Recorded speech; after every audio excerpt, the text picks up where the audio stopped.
আল্লাহ রাসূল সাল্লাল্লাহু আলাইহি ওয়াসাল্লাম বলছেন, মান কাযামা গায়যান ওয়া হুয়া ইস্তাতিউ আন ইউনাফিযাহু মালা আল্লাহু কলবাহু আমনান।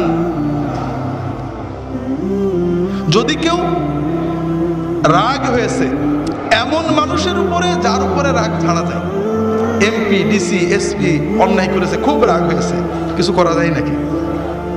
মাফ করে দেন, ওই মাফের এত বেশি দাম নেই। যার উপরে রাগ ছাড়া যায়, নিজের স্ত্রী, নিজের ছেলে, নিজের মেয়ে, কাজের মানুষ, ড্রাইভার, চাকরি করে, গরিব মানুষ, আপনার সে পাওয়ারফুল, গ্রামের গরিব মানুষের ছেলে দোকানদার, আপনি পাওয়ারফুল, এমন কথা বলেছে, এমন কাজ করেছে, গ্লাস ভেঙে দিয়েছে, টাকা নষ্ট করেছে, বাজে কথা বলেছে, প্রচন্ড রাগ হয়েছে, আপনি ইচ্ছা করলে চড় বা গালি দিতে পারতেন, শাস্তি দিতে পারেন, 2 দিন জেলেও দিয়ে দিতে পারতেন, কিন্তু আপনি মাফ করে দিলেন।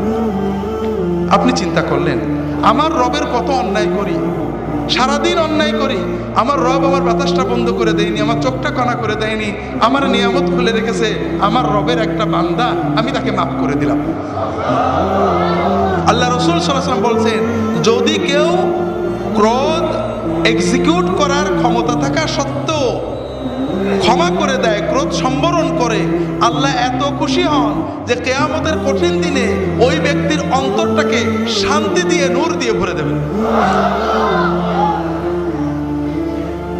ওয়াল আফিনা আনিন নাস, আল্লাহ বলছেন জান্নাত বানিয়েছি ওই মানুষদের জন্য, ওই মুত্তাকিদের জন্য যারা মানুষদের ক্ষমা করে।